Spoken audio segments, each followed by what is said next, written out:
నా దృష్టిలో అదృష్టవంతులు అంటే ఎవరో తెలుసా?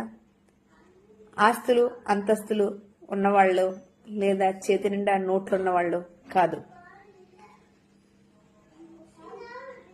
చేతి నిండా పని, కడుపు నిండా భోజనం, కంటి నిండా నిద్ర, లేవగానే ఒక పలకరించే ఒక చిన్న పలకరింపు, మన కష్టసుఖాలు పంచుకునే అర్థం చేసుకునే ఒక వ్యక్తి, స్నేహితుడు లేదా భార్య లేదా భర్త లేదా తల్లిదండ్రులు లేదా అత్తమామలైనా కావచ్చు.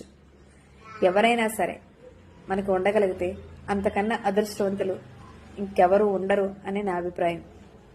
అన్నదమ్ములే కావచ్చు, అక్క చెల్లెలే కావచ్చు, అలాంటి బంధాన్ని కనుక ఏర్పరచుకుంటే మనకి ఏ రోజు ఒంటరిగా ఉండే బాధ అనేది ఉండదు అని నా అభిప్రాయం. అవునంటారా కాదంటారా మిత్రమా?